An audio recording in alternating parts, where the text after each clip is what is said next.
Praise Lord. ദൈവത്തിൻ്റെ നാമം വാഴ്ത്തപ്പെടുമാറാകട്ടെ. ബൈബിൾ പഠിക്കുമ്പോൾ ഇങ്ങനെ കാണുന്നു: യഹോവയെ ആശ്രയിക്കുന്നവർ കുലുങ്ങാതെ എന്നേക്കും നിൽക്കുന്ന സിയോൻ പർവ്വതം പോലെ.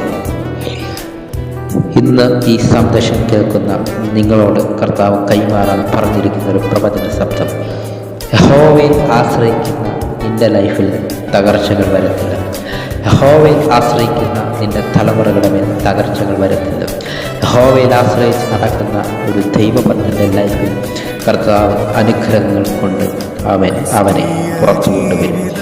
വചനം ഇങ്ങനെ പറയുന്നു: അവൻ നിങ്ങൾക്കായി കരുതുന്നാകയാൽ നിങ്ങളുടെ സകല ചിന്തകളും ഭാരങ്ങളും അവൻ്റെ മേൽ ഇടുക.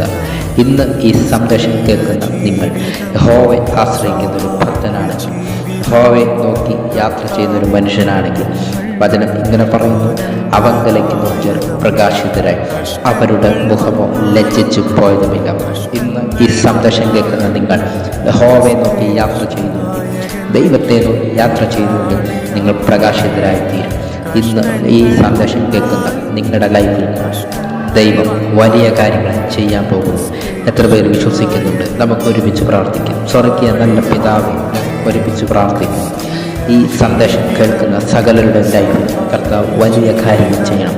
യഹോവയെ ആശ്രയിക്കുന്നവർ കുലുങ്ങാതെ എന്നേക്കും നിൽക്കുന്ന സിയോൻ പർവ്വതം പോലെ ആകും എന്ന് വചനം പറയുന്നത് പോലെ ഇന്ന് ഈ സന്ദേശം കേൾക്കുന്ന എല്ലാവരുടെ ലൈഫിൽ ദൈവം അത്ഭുതങ്ങളെ പ്രവർത്തിക്കട്ടെ. തലമുറകളെ ചൊല്ലി ഭാരപ്പെടുന്നു, സാമ്പത്തിക നന്മകളെ ചൊല്ലി ഭാരപ്പെടുന്നു, ജോലി മേഖലകളെക്കുറിച്ച് ഭാരപ്പെടുന്നു, വിവിധ ഭാരത്താലായിരിക്കുന്നവരുടെ മേൽ ഇന്ന് ഈ സന്ദേശത്താൽ ദൈവം തൻ്റെ ജനത്തെ പുറത്തു കൊണ്ടുവരട്ടെ. കർത്താവ് അങ്ങനെ ചെയ്യുന്നതിനായി നന്ദി പറയുന്നു. യേശു കർത്താവിൻ്റെ നാമത്തിൽ തന്നെ ആമേൻ.